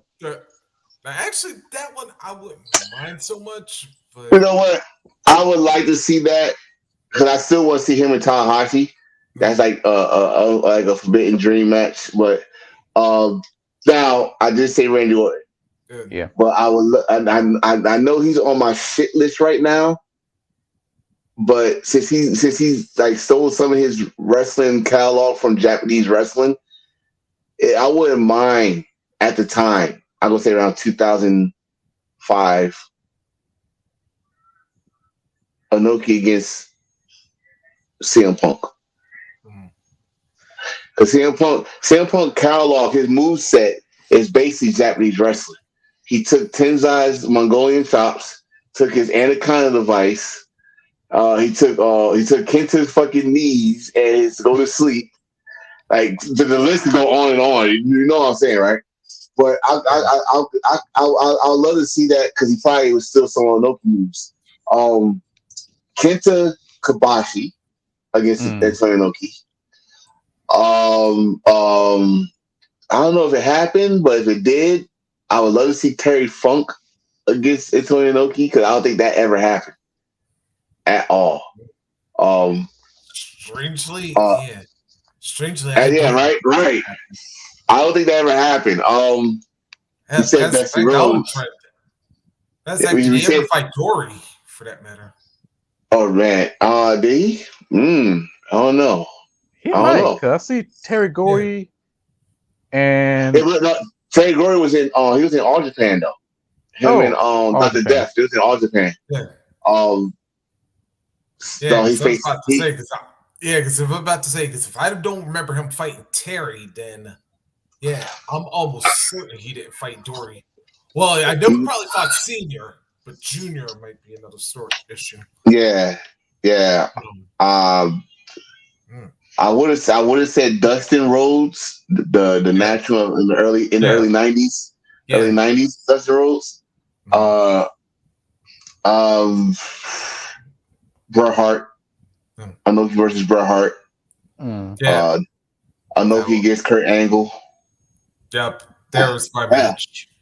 Hell, Inoki against Triple H when Triple H was the baddest motherfucker around 2000. Not Triple H in 2002 to 2004. Not the Reign of Terror one. No, I'm talking about so he was the baddest motherfucker in the whole wrestling organization. That gotta be like 99, 2000, maybe 2001. When he was just becoming the game. Yeah. You want to see Triple H bust Antonio beside his head with a sledgehammer, don't you? Oh no, Antonio would take that selection. Thank you. Or vice versa. Inoki was straight up speak English. He's like, "Are you serious?" You got two choices. Put that down, or I'm shoving up your ass. I'm telling you that's what he's gonna say. Right? I had one. Did Inoki ever fight Steamboat? No. In fact, Steamboat. The only time Steamboat did a tour in Japan was in All Japan. Yeah, because I remember because I know Steamboat had a couple matches with Muda back in '90, but that was about it. Yeah. I think that's the only match he did in New Japan was against Great Muda. Yeah. I think that'd be dope too. But if anything, if I want to go back with Inoki in his prime, and I haven't heard no history of this shit, I would love to see him against God damn it, help me out here. Ospreay. Oh no, God! Oh, gracious, no! Oh no, I think Inoki will run out of breath. Like I ain't taste this little motherfucker. Inoki probably stay on the ground like shit. I'm gonna treat you like Muhammad. I'm gonna stay on the ground. Just kick your damn legs. You come by me. Damn. You know what? I would love to see Inoki Okada. Inoki Okada. That'd be past versus. Yeah. Yes. That would be a past versus present. Okada is like the end all be all these days in Japan. And I would say the only thing you have to do is you had to revert him back to heel Okada for the one night because he's gonna be that anyway. Like he's gonna get booed. He's gonna get booed. Like I don't care what the fuck you did. You faced the Antonio Inoki guy there. You getting booed. As much as even if you work babyface the entire time, That's like Rock and Hogan. They start booing Rock, so Rock said, "Fuck it, y'all boo me, fine. I'm gonna kick this old badger's ass." So they're the one. They're the one that I think that'd be a funny situation. Inoki against The Rock. Oh God. Oh God! Oh yeah, Oh, let the Rock shit. say one of his lines. Yeah, let the Rock say one of them lines to Inoki. Yeah. Wait, which Rock? Today Rock or No, like no. We no talking about classic. Nah, when he was wearing the $500 shirts, oh, he had okay. the sunglasses. now. Hold on. We go. I'm not going to disrespect Rock now because Yeah, all the we don't Rock know. now is cool. We don't know if Rock now what level is he. Because I was kind of shocked that he could still go when he came back the first time. So. But the Rock I'm talking about is around 98, 2000. Yeah, The ones that's why I said that. Okay. Yeah. If I go real crazy with it, I think it happened, but I want the Stone Cold version against Inoki. Yeah, I think Stunning Steve versus Inoki. I think, but I would like the Stone Cold version to face. Him. Hell, if that's the case. Give me Mick Foley. Let's get crazy with it. Okay, I want to see him fight Boss Mahoney. Good Lord. Oh, I like that. Yeah, I like that, Darius. Give me Sammy. Hey, I like Darius. Young Samoa Joe. Which one? Not that skinny one with that hat. Oh, the Samoa Joe that faced Kenta Kobashi in Ring of Honor. Okay, gotcha. I thought you were gonna wait that UPW Samoa. You're like, God damn, I don't think it was about that. No. Inoki versus AJ. That would be no pun intended, phenomenal. It don't matter which AJ you talk about. TNA, New Japan AJ, right now AJ. I think in that case I go with Prince Devitt. Yeah. And keyword what I said, Prince Devitt. No, Prince Devitt. Oh yeah. You mean Apollo 99. I would love. Yeah, I love that. I would love. I was like saying, if you went like when literally the first day of the Bullet Club came about, that Prince, yeah, that Prince that still has his wrestling ability. Yes, we still has rest. There we go. We said it earlier. Kota Ibushi. That'd be a good. It'd be like student versus master type of style. Mm-hmm. Kenny Omega. Kenny Omega's I think Antonio Inoki would teach him some different moves. Like those knees ain't gonna work here, Junior. I don't know because Antonio might catch up with him, but it could take one trigger V or one eagle wing. Listen, I'll tell you right now, Inoki would damage one of his legs. Once he catches his legs, that V trigger ain't gonna work because he ain't gonna get up. He gonna fuck him up. So, I know somebody else that Inoki would really mess up. And Hill, I'm about to cuss you out for making me think of this pick. Wow. Yeah, because since he done brought up Quincy. Oh God. Yeah. Can you imagine if Inoki took on Patrick? Oh, him? Yeah. Yeah, it may give some quality match. I would say that he may run for his money. I would say it would be a banger, but yeah. For a minute, I thought you would say Dino from DDT. I thought he was going to too. I was preparing myself for that. Like, no. Actually, I'm surprised Hill didn't even mention it. No, because I'll tell you right now, if that happened, Inoki is not wrestling him. Inoki gonna take off his belt and spank him. You would encourage him though. Right? Inoki like, oh, I'm tired of this. You just want to keep on showing me your ass, don't you? See me, you know. But like I said, Dino might like that though. Oh God, damn! Oh, we're about to change this one. Can you imagine him? Can you imagine Dino give him the ass to fit in, man? No. And then Antonio got him and slap him. He'd be going to. He would become a little boosted. Let me stop. I'll stop. Yeah, you would stop right there, sir. You would stop right there. You heading to Rico territory with that one. You would stop right there, sir. Okay, I got one. Inoki against my boy Inoue. I smacked the soul out the body. Yes. Oh, the Yes. battle of the slap. Yes. That would be a good fight. That'd be a good fight. Actually, that's one I'm surprised you didn't mention first. Oh, I thought about it since we was going there. I'm thinking about Kino. Because Kino like the kick. Like he'll kick the straight, kick the back straight or something like that. But then I thought about him, I was like, who's this? So those like smacking everybody and he like smacking people down on something terrible. I'll go with that one. I don't remember him facing Tenzai, but I think that happened. I think that happened with the NWO Typhoon. Oh, okay. Yeah, with his Hiro Tenzan. Yeah, I think he ain't faced my hero Chono though. I don't think he faced my hero Chono. I don't think so either. Shocker, because that would be a shocker because I know like Chono like in the late 80s, early 90s out. Yeah, but then he would have still been fairly new. So. No, but still, he was pretty much the ace. They gave him all the titles. Yeah. He was the NWA champion.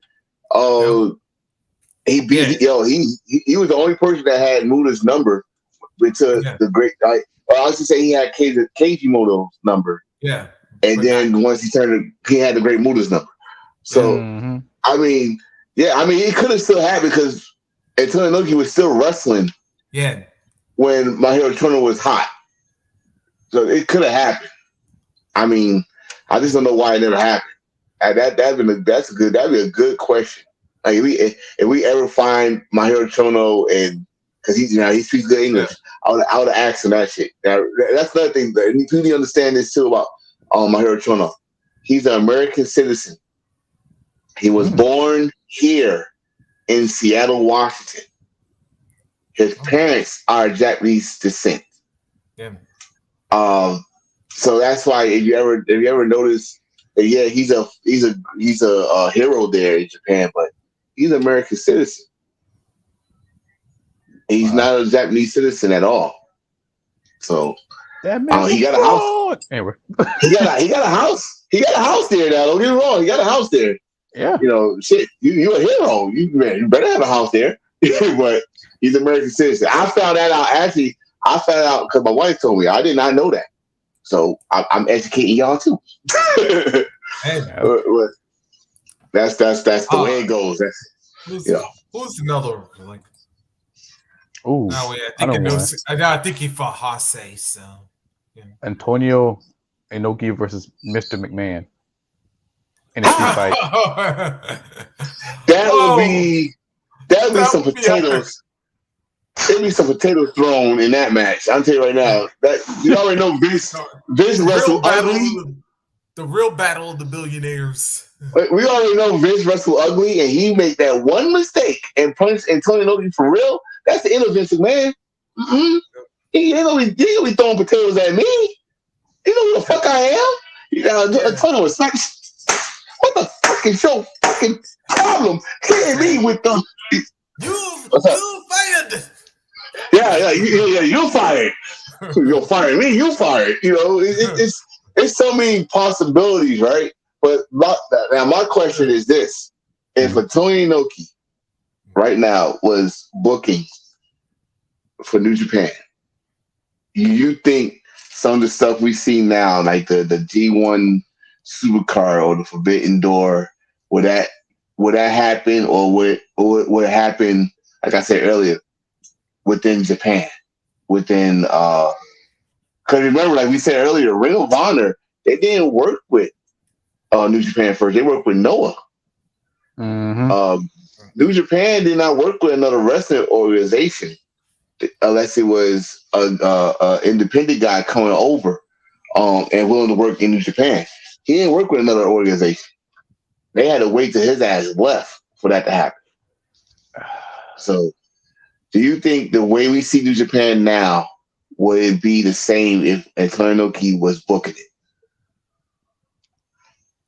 I don't think so. He's old fashioned because Mhm, like what happened in the house, stay in house.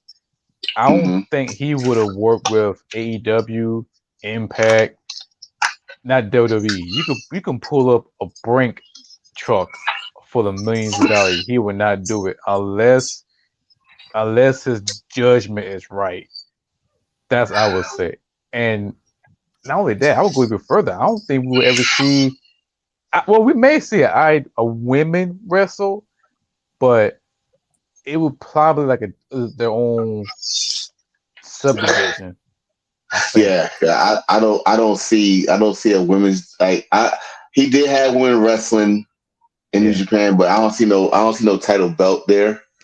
Um, I think, but he did work with WWE, but that was just for a super show when they did a tour in Japan out of respect.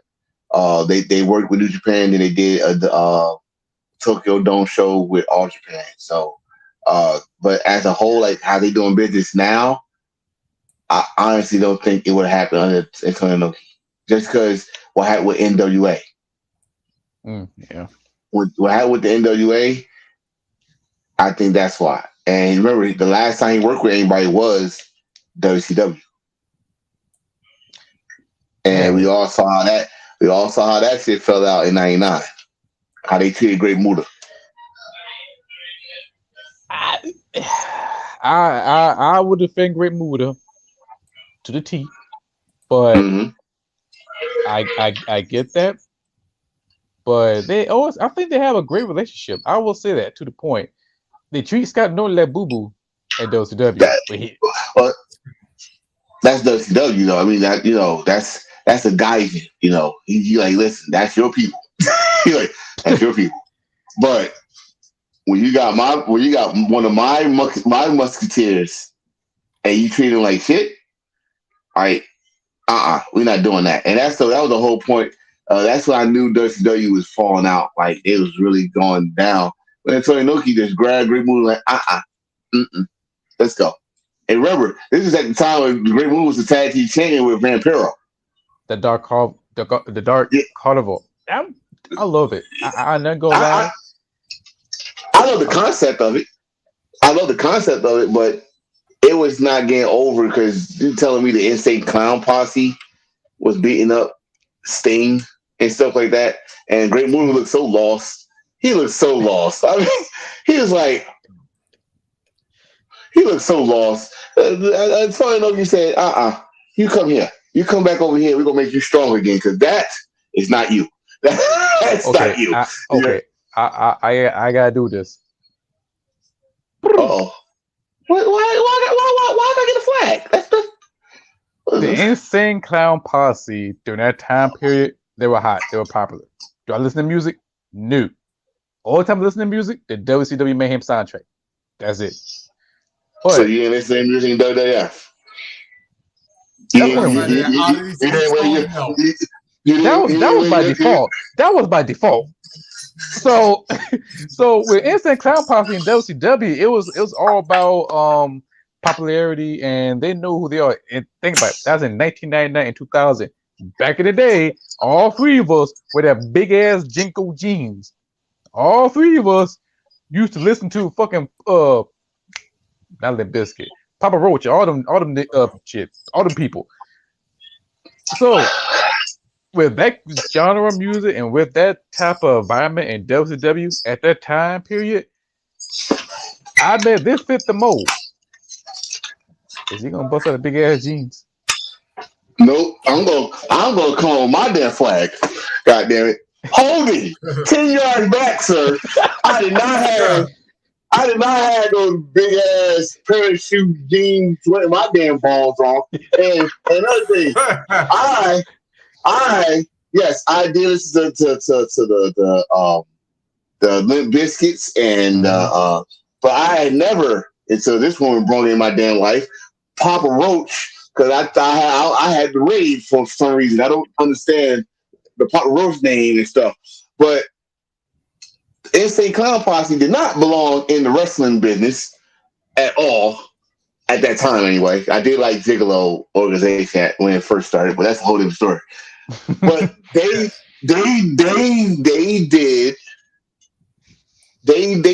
put the Great Muta in a situation where I don't think he fit in.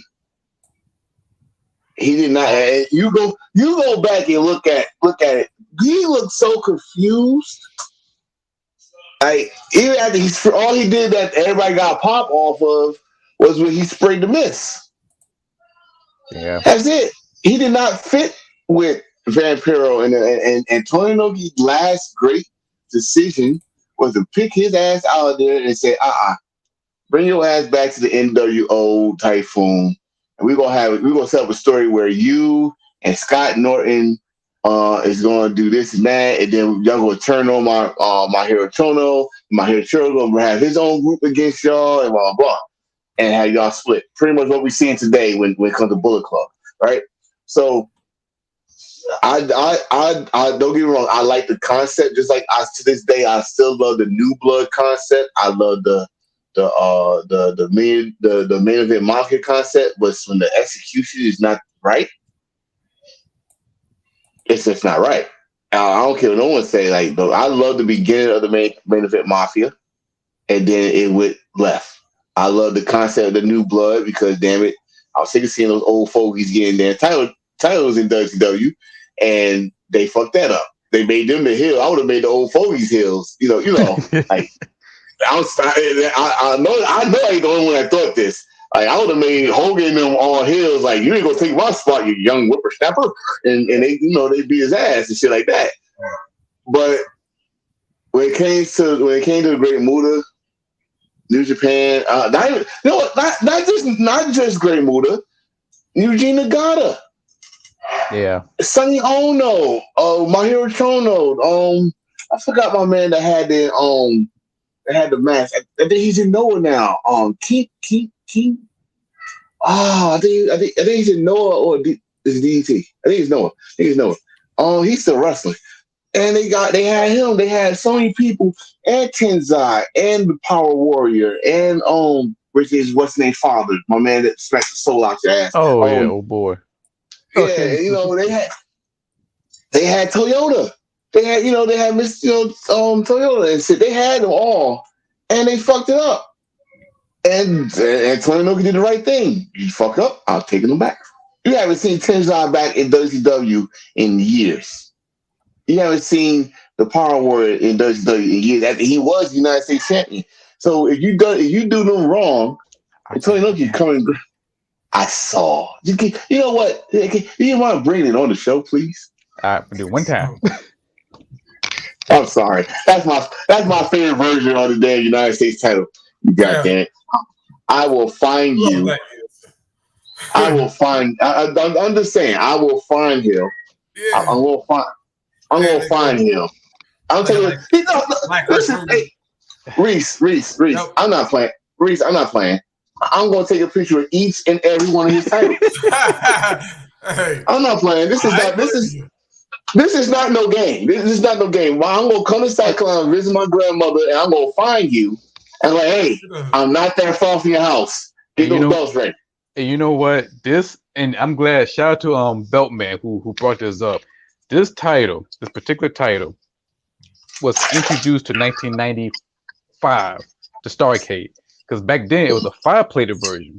But this one, run by the New Japan own, brought this, and it was in the WCW Starrcade, where they have New Japan versus WCW.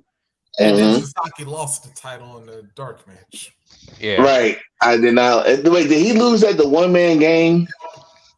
Yeah, he might have been, but I remember he lost the Sting because he didn't. No. Yeah, he lost the one World Cup. Yeah. Okay. Yeah. Okay. That was the final match for the for the WCW versus New Japan thing. But it was that belt right there is one of the best. Yeah, exactly. I wish that's the one belt. WWE, if you're listening, you change your belts like I'm hearing. Bring that version back. Yeah. You can put the WWE on it, but bring it like that. Put it like that. That's the US title belt that we love. That's the one. All right. I'm going by Tommaso Negro. I mean, Ciampa. Yeah. Yes. Yeah. I'll- Speaking of another opponent, I would love to see Inoki fight, but there we go. But yeah. All right. Ciampa? I'm gonna wrap. Yeah. Yeah.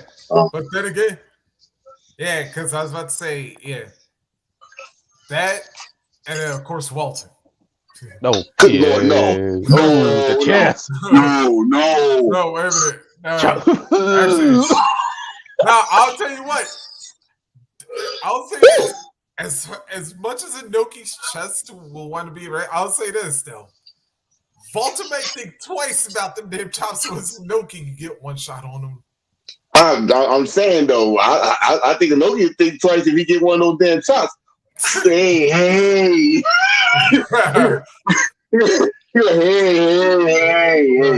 Yeah, that's the only one you get. Yeah, I'm about to say, yeah, if that match takes place out of Japan, yeah, he might think Listen, Inoki gonna tell him, all right, that's your one and only chop. No more. He start coughing. He start coughing like Buster from Hobby a Player. I'm gonna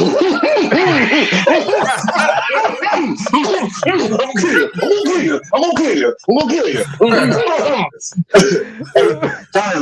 Fellas, I gotta get off. I gotta get ready for it. So appreciate it. I'm gonna continue watching though. Yes, all right, actually, we're gonna wrap up anyway. Yeah, I'm about to wrap up too because the fucking Panthers lost. Go a final, because I was sitting in the background. Yeah, but that's why you see my face reaction. To give a final word on this one, I would say our final thoughts is we love Antonio Inoki, we love his craft, we love his work in New Japan, and also he's a great person, great wrestler, great performer, great businessman, and he leaves a great impact not only the world of pro wrestling but the world of in our heart as a professional purist wrestling fan. So I would say we miss you and we love you, Inoki. Inokiism for life. Inoki-san, arigato. Yes, that's how we end it. Yes.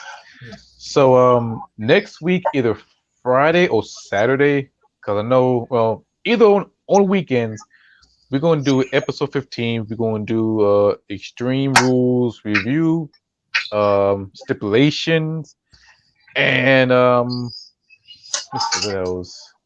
Oh, Bound for Glory. Yep. Yeah, it's coming up this Friday. Oh, damn.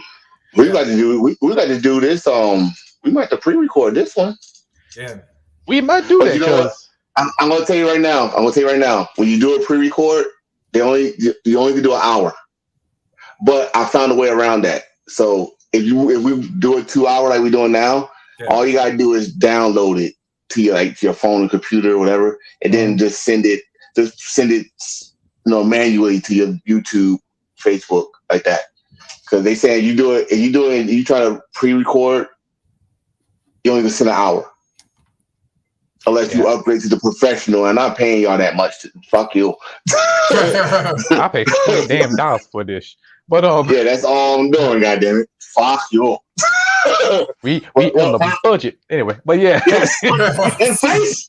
We are inflation. Goddamn it. Yeah. So I gotta go. Well, okay. I'll talk to y'all later. All right. Yeah, but I just gotta say is that Inoki-san, not only is the world losing a great champion, a great father, a great husband, but also a great man.